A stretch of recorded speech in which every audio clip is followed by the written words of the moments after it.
നീ കഴിഞ്ഞ വർഷം കണ്ട സിനിമ ഓർമ്മ ഉണ്ടല്ലോടാ, കഴിഞ്ഞ വർഷം പഠിപ്പിച്ച ഓർമ്മയില്ലല്ലോ എന്ന് ചോദിക്കും. അതിനകത്ത് വരുന്നത് നമ്മൾ ആസ്വദിച്ച് ചെയ്യുക എന്ന് പറയുന്നത് സയൻസ് ആസ്വദിക്കാൻ പറ്റാത്തതിന്റെ കാരണം, പ്രത്യേകിച്ച് വലിയ വലിയ ക്ലാസ്സുകളിലേക്ക് പോകുമ്പോൾ പ്രത്യേകിച്ച് സംഭവിക്കുന്നത് സയൻസ് സംസാരിക്കുന്ന ഭാഷ നമ്മൾ പഠിക്കാത്തതുകൊണ്ട് മാത്രം.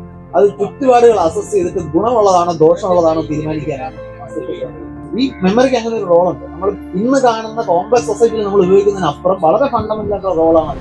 മയിലിന് പീലി എന്തിനാണെന്ന് ചോദിച്ചാൽ നമുക്കറിയാം, സെക്ഷൽ സെലക്ഷന്റെ ഭാഗമാണ്. പെൺമയിലിനെ ഇംപ്രസ് ചെയ്യാനാണ് ആൺമയിലിന് ഇത്രയും വലിയ, ഇത് ശരിക്കും ഒരു കോസ്റ്റ്ലി ബിസിനസ്സാണ്. ഇപ്പൊ ഡോൾഫിനുകൾ വളരെ ഇന്റലിജന്റ് ആയിട്ടുള്ള ജീവികളാണ്, ആനകൾ വളരെ ഇന്റലിജന്റ് ആണ്, നായ വളരെ ഇന്റലിജന്റ് ആണ്. നമ്മള് ഇന്റലിജൻസിന്റെ രീതിയല്ല അവയുടെ തന്നേ ഉള്ളൂ, നമ്മുടേത് അത്രയും കോംപ്ലക്സും അല്ല.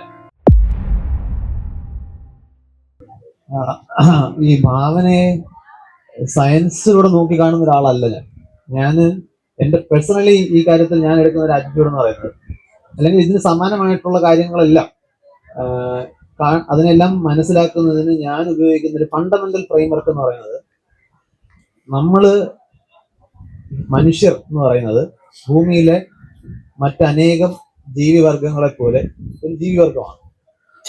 മറ്റ് ജീവികൾ എങ്ങനെയാണോ ഈ ലോകത്ത് അതിജീവിക്കുന്നത് അതുപോലെ തന്നെയാണ് നമ്മൾ അതിജീവിക്കുന്നത്.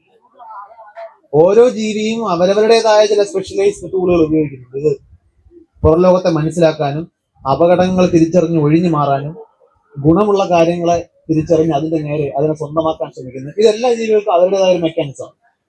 നമുക്ക് തോന്നുമ്പോൾ ജീവനില്ല എന്ന് ഒറ്റനോടെ തോന്നുന്ന ചെടികൾ, നമുക്ക് കുറെ കാലം തർക്കമായിരുന്നു ചെടികൾക്ക് ജീവനുണ്ടോ എന്ന് അന്വേഷിച്ചിരുന്ന ഒരു കാലമുണ്ട്. ഇന്ന് നമുക്കറിയാം ചെടികൾ നമ്മളെപ്പോലെ തന്നെ ജീവികളാണ്, പക്ഷെ അവർ ഈ ലോകത്ത് അതിജീവിക്കുന്നതിന് വേറെ ചില ടെക്നിക്സ് ഉപയോഗിക്കാം. നമ്മളിന്ന് തീർത്തും ഡിഫറൻ്റ് ആയിട്ടുള്ള ടെക്നിക്സാണ്. നമ്മളെപ്പോലെ ചലിക്കാൻ അവർക്ക് കഴിയില്ല എന്നുള്ളത് കൊണ്ട് അവർ മറ്റു ടെക്നിക്സാണ് ഉപയോഗിക്കുന്നത്. ഞാനിതിനെ കാണുന്നത് മനുഷ്യൻ ഉപയോഗിക്കുന്ന എന്തും മനുഷ്യന് നമുക്ക് അതിജീവനവുമായിട്ട് ബന്ധപ്പെട്ടതാണ് എന്ന് തോന്നാത്ത, ഇപ്പോൾ ഒരു ഇരപിടിയിൽ വരുമ്പോൾ ഓടി രക്ഷപ്പെടാനുള്ള കഴിവ് അതിജീവനവുമായിട്ട് നേരിട്ട് ബന്ധപ്പെടുന്നതാണ്. അല്ലെങ്കിൽ ഭക്ഷണം കണ്ടാൽ അത് ശരീരത്തിന് ഗുണം ചെയ്യുന്നതാണെന്ന് മനസ്സിലാക്കി കഴിക്കാൻ കഴിയുന്നത് അത് അതിജീവനത്തിന് സഹായിക്കുന്നതാണ്. പക്ഷെ ഒരു കല നന്നായി പാടാൻ കഴിയുന്നത് അത് അതിജീവനത്തിന് സഹായിക്കുന്ന ഒരു കഴിവാണോ? ആ ചോദ്യം നമുക്ക് ചോദിക്കാം. പക്ഷെ മനുഷ്യൻ എന്ന് പറയുന്ന ജീവിയുടെ ഈ കോഗ്നിറ്റീവ് എബിലിറ്റി, അതാണ് നമ്മളെ മറ്റു ജീവികളിൽ നിന്ന് വ്യത്യസ്തമാക്കുന്ന പ്രധാനപ്പെട്ട കഴിവുകളിലോ. അതായത് കുറച്ചുകൂടി കോംപ്ലക്സ് ആയിട്ടുള്ള കാര്യങ്ങളെ കൈകാര്യം ചെയ്യും, ബുദ്ധി എന്നൊക്കെ നമ്മൾ. പക്ഷെ നമുക്ക് മാത്രമുള്ളതല്ല. അടിസ്ഥാനപരമായി നമ്മൾ ഈ ഇന്റലിജൻസ് എന്ന് വിളിക്കുന്നത് നമ്മുടെ ശരീരത്തിലെ നാഡീ വ്യവസ്ഥ എന്ന് പറയുന്നത്, സെൻട്രൽ നെർവസ് സിസ്റ്റം, CNS എന്ന് വിളിക്കുന്ന നെർവസ് സിസ്റ്റത്തിന്റെ ഒരു റിസൾട്ടാണ്. ഇത് നമുക്ക് മാത്രമുള്ളതല്ല, ഇത് ഏറിയും കുറഞ്ഞും പല ജീവികളിലും ഉണ്ട്. ഇപ്പൊ ഡോൾഫിനുകൾ വളരെ ഇന്റലിജന്റ് ആയിട്ടുള്ള ജീവികളാണ് കണക്കാക്കുന്നത്, ആനകൾ വളരെ ഇന്റലിജന്റ് ആണ്, നായ വളരെ ഇന്റലിജന്റ് ആണ്. നമ്മള് ഇന്റലിജൻസിന്റെ രീതിയല്ല അവയുടെ തന്നേ ഉള്ളൂ, നമ്മുടേത് അത്രയും കോംപ്ലക്സും അല്ല. അപ്പോ ഇതില് ഭാവനയുടെ സയൻസിന്റെ ഭാവന എന്ന് നമ്മൾ വിഷയത്തിന് തലക്കെട്ട് കൊടുക്കുമ്പോഴും ഞാനിത് മനുഷ്യന്റെ ഭാവനയും മനുഷ്യന്റെ സയൻസും എന്നാണ് കാണാൻ ആഗ്രഹിക്കുന്നത്. ഇത് രണ്ടും മനുഷ്യ മസ്തിഷ്കത്തിന്റെ പ്രവർത്തനത്തിന്റെ രണ്ട് വശങ്ങളാണ്. ഇത് രണ്ടും മനുഷ്യ മസ്തിഷ്കത്തിന്റെ പ്രവർത്തനം ആയതുകൊണ്ട് തന്നെ ഇതിനെ കമ്പാർട്ട്മെന്റലൈസ് ചെയ്ത് ആലോചിക്കുന്ന ആളല്ല ഞാൻ. രണ്ടും ഒന്നാണ്, അതായത് ഒരേ മസ്തിഷ്കത്തിന്റെ പ്രവർത്തനമാണ്. ഇപ്പൊ എങ്ങനെയാണോ ബാലൻസ് ചെയ്യാൻ കഴിയുന്നതും ശബ്ദമുയർത്തി ഒരു കാര്യം, ശബ്ദങ്ങൾ കൊണ്ടൊരു കാര്യം കമ്മ്യൂണിക്കേറ്റ് ചെയ്യാൻ കഴിയുന്നതും രണ്ട് മസ്തിഷ്ക പ്രവർത്തനങ്ങളാകുന്നത്, അതുപോലെ ഒരു മസ്തിഷ്ക പ്രവർത്തനമായിട്ടാണ് ഞാൻ ഇതിനെ കാണുന്നത്. അപ്പൊ അത് ഈ ഞാൻ പറഞ്ഞ നിലപാട് വ്യക്തമാക്കാൻ വേണ്ടിയിട്ട് ഒരു ഒരു ഉദാഹരണം പറയാം. ഇപ്പൊ ആൽബർട്ട് ഐൻസ്റ്റൈൻ എന്ന് പറയുന്ന മനുഷ്യനെ നമ്മൾ ഇവിടെ സംസാരിക്കുമ്പോൾ ഒരുപക്ഷെ അദ്ദേഹത്തിന്റെ സയന്റിഫിക് കോൺട്രിബ്യൂഷൻ എന്താണെന്ന് അറിയാത്ത ആളുകൾക്ക് പോലും അറിയാവുന്ന ഒരു കാര്യം, ആൽബർട്ട് ഐൻസ്റ്റൈൻ ഒരു ഇന്റലിജന്റ് ആയിട്ടുള്ള മനുഷ്യൻ, ആൻ ഇന്റലിജന്റ് പേഴ്സൺ എന്ന് സെർച്ച് ചെയ്ത് കഴിഞ്ഞാൽ മോസ്റ്റ് പ്രോബ്ലി ഗൂഗിൾ സെർച്ചിൽ ആൽബർട്ട് ഐൻസ്റ്റൈന്റെ പടം വരും. ഇപ്പൊ വേറൊരാൾ ചോദിക്കുകയാണ്, AR റഹ്മാൻ ബുദ്ധിമാനാണ്, ഈസ് AR റഹ്മാൻ ഇന്റലിജന്റ്? എന്റെ അഭിപ്രായം ആണെന്നാണ്. Is Sachin Tendulkar an intelligent person? Yes. പക്ഷെ സച്ചിൻ ടെണ്ടുൽക്കറിന്റെ ഇന്റലിജൻസ് പ്രവർത്തിക്കുന്നത് പോലെ അല്ല ആൽബർട്ട് ഐൻസ്റ്റൈൻ ഇന്റലിജൻസ് പ്രവർത്തിച്ചത്, അതുപോലെയല്ല AR റഹ്മാന്റെ ഇന്റലിജൻസ് പ്രവർത്തിക്കുന്നത്. ഇപ്പൊ സച്ചിൻ ഒരു എക്സാമ്പിൾ ആയിട്ട് എടുത്താൽ, സച്ചിൻ ഒരു ക്രിക്കറ്റ് കളിക്കാരൻ എന്ന രീതിയിലാണ് നമുക്കറിയാം. സച്ചിൻ ആ ഗ്രൗണ്ടിൽ ചെയ്യുന്ന പ്രവൃത്തി അത് ശരീരം കൊണ്ട് ചെയ്യുന്ന ഒരു പ്രവൃത്തിയാണ് എന്ന രീതിയിലാണ് നമ്മൾ സ്പോർട്സ് പേഴ്സൺസ് നമ്മൾ വിളിക്കുമ്പോൾ ഉദ്ദേശിക്കുന്നത്. പക്ഷെ അതിന് വളരെ കോംപ്ലിക്കേറ്റഡ് ആയിട്ടുള്ള കുറെ ബ്രെയിൻ ഫങ്ഷൻസ് ആവശ്യമുണ്ട്. ഇപ്പൊ സച്ചിനെന്നല്ല, ഒരു സാധാരണ ക്രിക്കറ്റ് കളിക്കാരൻ ക്രിക്കറ്റ് കളിക്കുമ്പോൾ പോലും അയാൾ ബാറ്റ് ചെയ്യുമ്പോൾ, ഉദാഹരണത്തിന് അയാൾ ബോൾ ഫേസ് ചെയ്യുമ്പോൾ ബോളിനെ അടിച്ച് തെറിപ്പിക്കുക എന്നുള്ളതാണല്ലോ പുള്ളി ചെയ്യുന്നത്. നമ്മൾ ബോളിനെ കണ്ടിട്ടല്ല അടിക്കുന്നത്. കാരണം നമ്മൾ ബാറ്റ് വീശുന്ന സമയത്ത് ബോൾ നമുക്ക് വളരെ അടുത്താണ്. ആ സമയത്ത് ബോളിനെ കണ്ട് അത് എവിടെയാണെന്ന് ഇൻഫർമേഷൻ നമ്മുടെ കണ്ണിൽ റിസീവ് ചെയ്ത് അത് ബ്രെയിനിലെത്തി പ്രോസസ് ചെയ്ത് അടിക്കാനുള്ള സമയം അവിടെ ഇല്ല, അടിക്കാൻ പറ്റത്തില്ല. ആ സമയത്ത് ബോൾ അവിടെ വരുമെന്ന് കാൽക്കുലേറ്റ് ചെയ്താണ് അടിക്കും. നമ്മളെല്ലാവരും അതാ ചെയ്യും. ആ കാൽക്കുലേഷൻ എത്ര പ്രിസൈസ് ആയിട്ട് ചെയ്യാൻ പറ്റും എന്നുള്ളത് നമ്മുടെ ഒരു ഇന്റലിജൻസ് ശേഷിയാണ്. നമ്മൾ ശ്രദ്ധിച്ചു കഴിഞ്ഞാൽ നല്ലൊരു പ്രൊഫഷണൽ ക്രിക്കറ്റർ ബോൾ ഫേസ് ചെയ്യാൻ നിൽക്കുമ്പോൾ അയാൾ ഇങ്ങനെ മുഖം വെച്ച് കണ്ണു വെച്ച് ഇങ്ങനെ ഒരു സ്കാനിങ് ചെയ്യുന്നതാണ്. എന്താണ് ചെയ്യുന്നത്? ആരൊക്കെ എവിടേക്കാണ് നിൽക്കുന്നത്, ഏത് ദിശയിലേക്കാണ് ബോള് സേഫ് ആയിട്ട് കൊണ്ടുപോകാൻ പറ്റുന്നത്.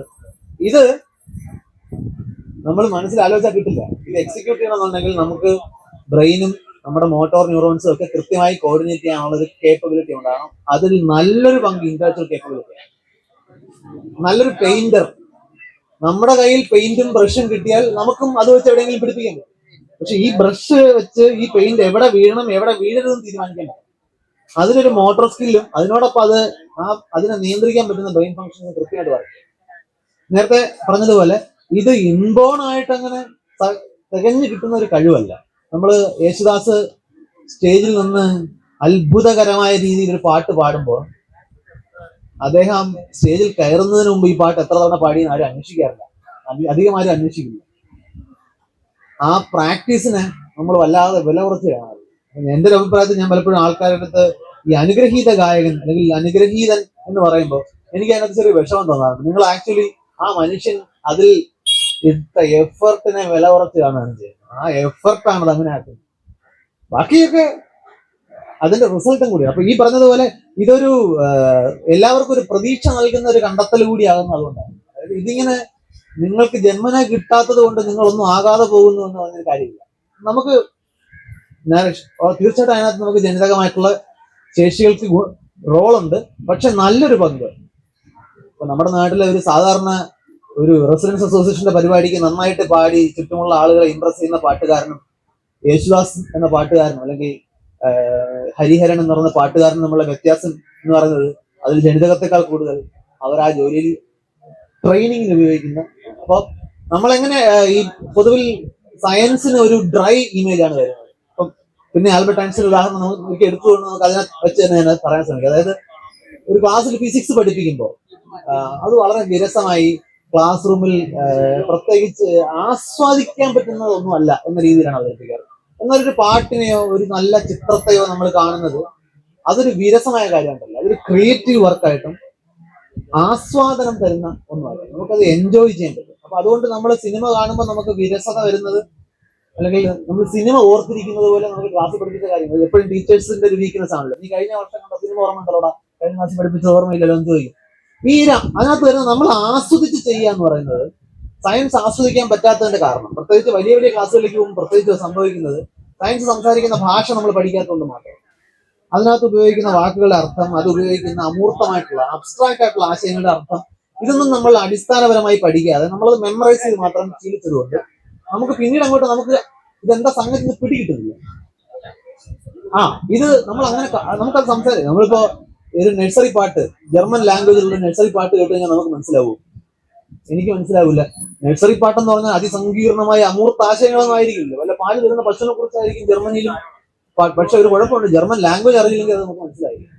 അപ്പൊ ആശയത്തിന്റെ കോംപ്ലക്സിറ്റി എന്നതിനേക്കാൾ അപ്പുറം അത് അവതരിപ്പിക്കുന്ന മാധ്യമത്തിന്റെ അപരിചിതത്വം, നമുക്ക് ആ ഭാഷ അറിയില്ല എന്നുള്ളത് കൊണ്ടുകൂടിയാണ് പലപ്പോഴും അത് വിരസമായിട്ട് മാറുന്നത്. ഇപ്പോ ആൽബർട്ട് ഐൻസ്റ്റൈൻ ഫിസിക്സിനെ വിരസമായ ഒരു വിഷയമായിട്ട് കണ്ടിട്ടുണ്ടാവുമോ? ഇല്ല, അദ്ദേഹം അത് ആസ്വദിക്കാണ്.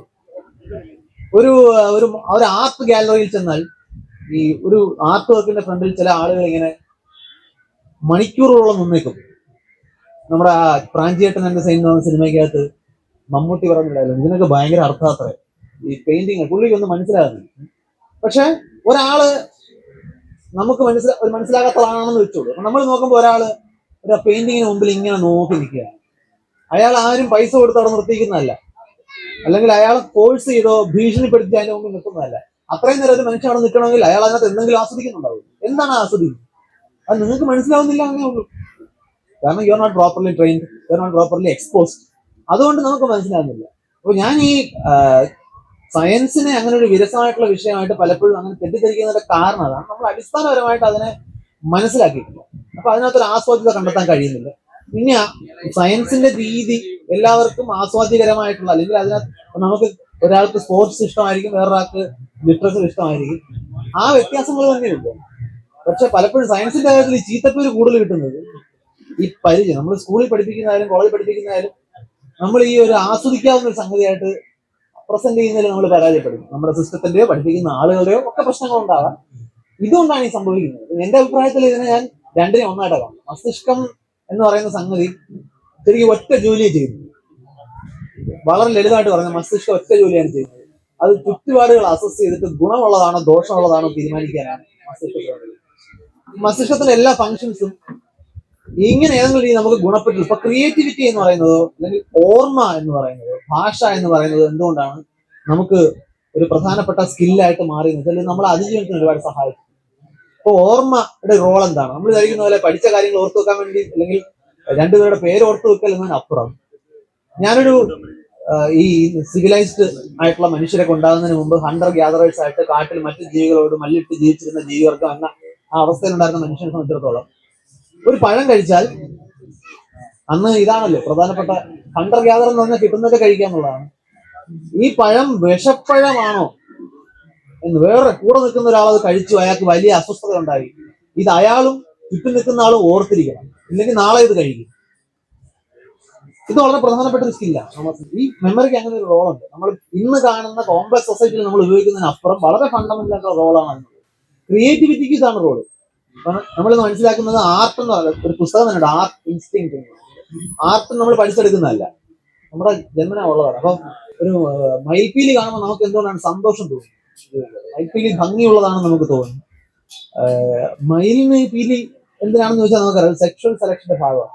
പെൺമയിലിനെ ഇംപ്രസ് ചെയ്യാനാണ് ആൺമയിലിന് ഇത്രയും വലിയ, ഇത് ശരിക്കും ഒരു കോസ്റ്റ്ലി ബിസിനസ്സാണ്.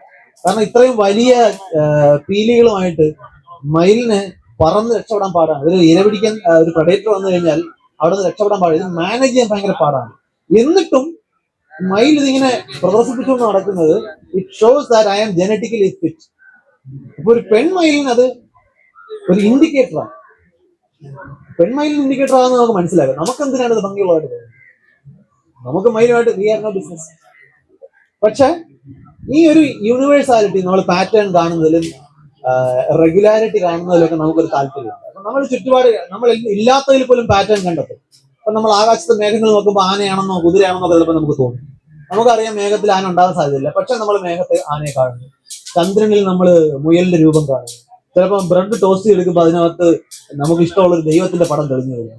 പക്ഷെ കേരളത്തിലോ ഇന്ത്യയിലോ ആരെങ്കിലും സ്യൂസ് ദേവന്റെ പടം തെളിഞ്ഞായിട്ട് റിപ്പോർട്ട് ചെയ്യത്തില്ല. അവർ റിപ്പോർട്ട് ചെയ്യുന്ന ഇന്ത്യയുടെ ദൈവമായിരിക്കും, യേശുക്രിസ്തുവിന്റെ ദൈവമായിരിക്കും ആ പടം ചിലപ്പോൾ കണ്ടേക്കാം. അതിന്റെ പ്രത്യേകത എന്ന് പറഞ്ഞാൽ നമുക്ക് പരിചയമുള്ള പാറ്റേൺസ് നമ്മൾ ഐഡന്റിഫിക്കാൻ ശ്രമിക്കും. ഇതൊരു വളരെ പ്രധാനപ്പെട്ട സ്കില്ലാണ്. ഒരു കാട്ടിലൂടെ നടന്നു പോകുമ്പോൾ ഒരു കാൽപാദം കണ്ടാൽ അത് ഏത് മൃഗത്തിന്റെയാണ്, മാനിന്റെ ആണോ കുതിരയുടേതാണോ അതോ സിംഹത്തിന്റേതാണോ എന്ന് തിരിച്ചറിയുന്ന വളരെ പ്രധാനപ്പെട്ട ഈ പാറ്റേണിൽ നിന്നും നമുക്ക് ക്രിട്ടിക്കലായിട്ടുള്ള കുറെ ഇൻഫർമേഷൻസ് കിട്ടും. അപ്പൊ ഈ പാറ്റേൺ സീക്കിംഗ് അതിന്റെയൊക്കെ ഒരു റിസൾട്ടാണ് നമ്മുടെ ക്രിയേറ്റീവ് വർക്ക്.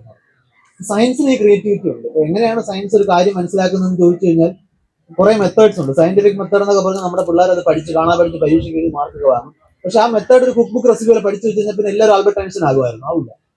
കാരണം അത് എങ്ങനെ വർക്ക് ചെയ്യുന്നു അതിനകത്തൊരു ക്രിയേറ്റിവിറ്റി ഉണ്ട്. നമ്മൾ ലോകത്തൊക്കെ നോക്കി കാണുന്നതിൽ, അതിന്റെ മറ്റൊരു വശം ആലോചിക്കാൻ കഴിയുന്നതിൽ, അതൊരു ഭാവനയുടെ വശമാണ്. അപ്പൊ ഈ പലപ്പോഴും നമ്മൾ ഐൻസ്റ്റൈന് നന്നായി വയലിൻ വായിക്കാമായിരുന്നു എന്നുള്ളത് അദ്ദേഹത്തിന്റെ ഒരു ആ ക്രിയേറ്റീവ് സൈഡിന്റെ ഒരു തെളിവാണ്. അദ്ദേഹം വയലിൻ വായിച്ചില്ലായിരുന്നെങ്കിൽ പോലും ഞാനതൊരു ക്രിയേറ്റീവ് വർക്കായിട്ടാണ്. അതാണ് ഇതിനകത്തുള്ള എന്റെ പറയുന്നത്. ഞാനത് സമ്മറൈസ് ചെയ്ത് കഴിഞ്ഞാൽ ഞാൻ ആ സയൻസിന്റെ ഭാവനയെന്നും ഭാവനയുടെ സയൻസ് എന്നും പറയുന്നതിനപ്പുറം മനുഷ്യന്റെ രണ്ട് പ്രവർത്തനങ്ങൾ, മനുഷ്യൻ ഇടപെടുന്ന രണ്ട് മേഖലകളാണ് ഇത്. രണ്ട് മനുഷ്യൻ ഒരേപോലെ കൈകാര്യം ചെയ്യാൻ പറ്റുന്ന കാര്യങ്ങളാണ്. നമ്മൾ അതിനകത്ത് കൂടുതൽ ചെറിയ തൊലിപ്പുറത്തെ വ്യത്യാസങ്ങൾ കൊണ്ട് നമ്മുടെ അഭിരുചിയിലുള്ള വ്യത്യാസങ്ങളോ ഒക്കെ മറികടന്നാൽ പിന്നെയല്ല നമ്മൾ അതിനകത്ത് നമ്മുടെ ഇൻട്രസ്റ്റിന്റെ പുറത്ത് നമ്മൾ അതിനകത്ത് നടത്തുന്ന പരുവപ്പെടുത്തലുകളാണ് ഒരാളെ ഒരു അറിയപ്പെടുന്ന സയന്റിസ്റ്റോ അറിയപ്പെടുന്ന ആർട്ടിസ്റ്റോ ഒക്കെ ആക്കി മാറ്റുന്നത്. അതാണ് അതിനകത്ത് എന്ത് നിലപാട്.